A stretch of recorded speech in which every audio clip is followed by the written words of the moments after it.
देख रहे हैं जय भारत समाचार। तहसील क्षेत्र सिकंदरपुर के अंतर्गत ग्राम सभा सिवान कला में नवनिर्मित विवाह भवन का लोकार्पण क्षेत्रीय विधायक माननीय संजय यादव द्वारा किया गया।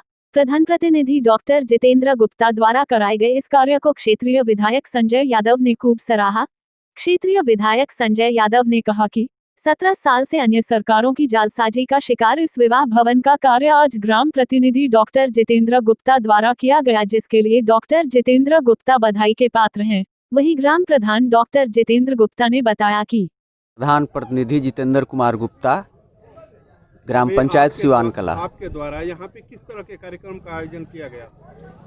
यहाँ पर ये एक विवाह भवन था जो 17 वर्षों से खंडहर के रूप में पड़ा हुआ था, जिसका जीर्णोद्धार करा के मैंने बिल्कुल नया कराया और जीर्णोद्धार के पश्चात माननीय संजय यादव जी को बुला के इसका लोकार्पण कराया। इस कार्यक्रम का मुख्य रूप से श्रेय आप किसको देना चाहेंगे?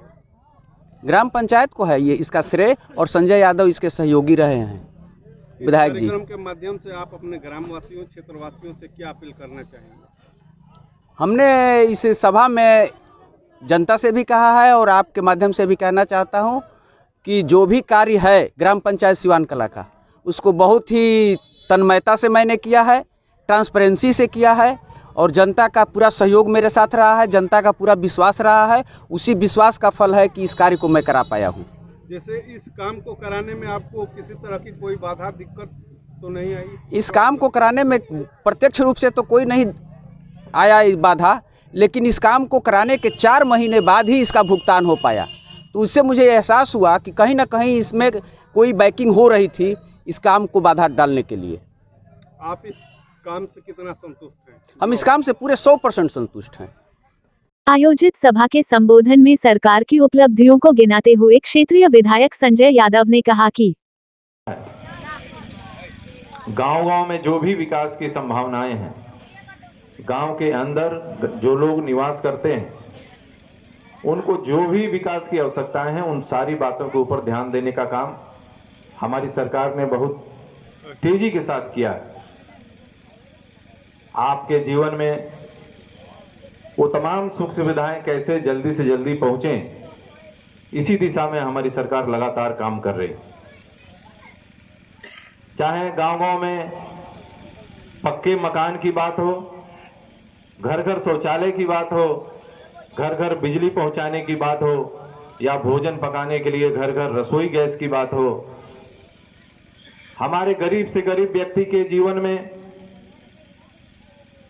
कोई भी ऐसी बीमारी आ जाए जिसके इलाज के लिए हमारी सरकार ने 5 लाख रुपए तक की, गरीब परिवार में 5 लाख रुपए प्रति व्यक्ति, 1 साल में 5 लाख रुपए तक का इलाज वो करा सकता है। इस प्रकार की व्यवस्था हमारी सरकार ने किया।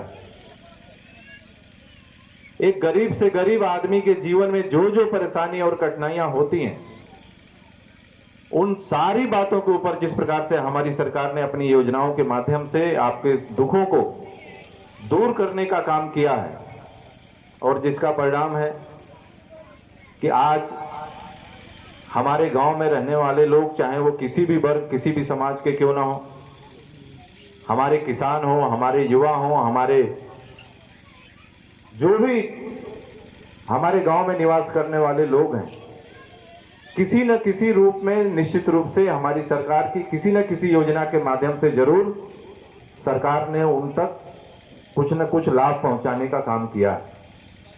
अगर हम किसान भाइयों को देखें, अगर सिर्फ किसान भाइयों के लिए जो काम किए गए हैं, अगर वही बताने हम चलेंगे तो हमको पूरे दिन की एक सभा करनी पड़ेगी।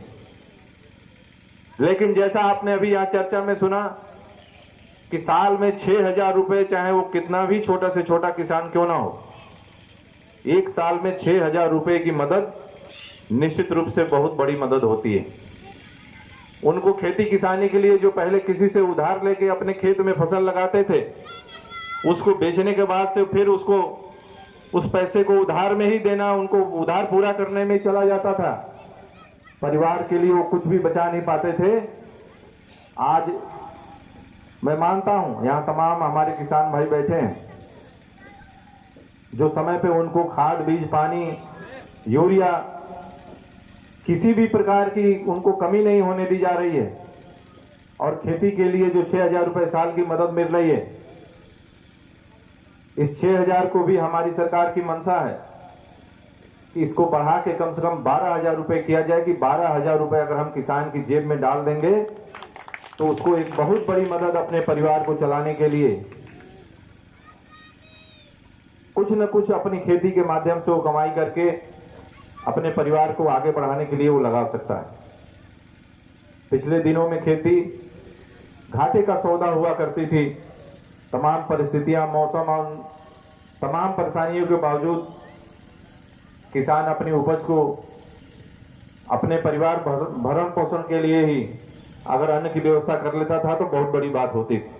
लेकिन आज निश्चित रूप से हमारा प्रत्येक किसान कुछ न कुछ जरूर खेती किसानी से अपना कुछ न कुछ जरूर अपना बचत करता है अपने उपज को बेच के। और हमारी सरकार ने यह व्यवस्था दिया कि आपकी जो भी उपज होगी और सरकार जो मूल्य तय करेगी उस तय मूल्य पे आप हमारे क्रय केंद्रों पे अपने उपज को देके 3 दिनों के भीतर आपका पूरा का पूरा पैसा आपके खाते में हमने भेजने का व्यवस्था किया। हमारी सरकार ने यह व्यवस्था भी किया। बनी है वो लगातार आगे जारी रहेगी, इसमें कोई बदलाव नहीं है।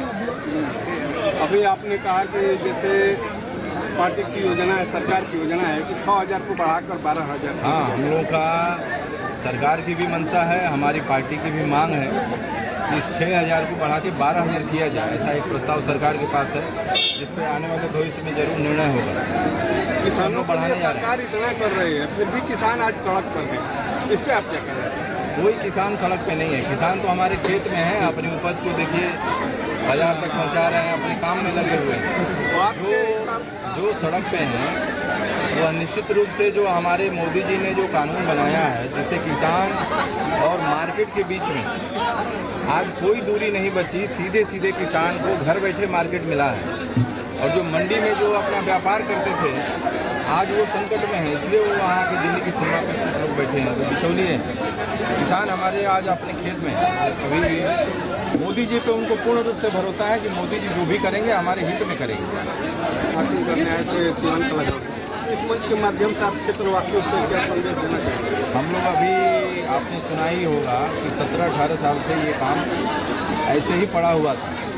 जब यहाँ मैं आया तो लोगों ने कहा कि हमारे यहाँ के आसपास के लोगों को शादी विवाह में जो संकट होता है, हमने पता किया तो पता लगा कि इसका पैसा जो पिछले सरकार में इसका पैसा भी ले लिया गया और काम भी नहीं हुआ।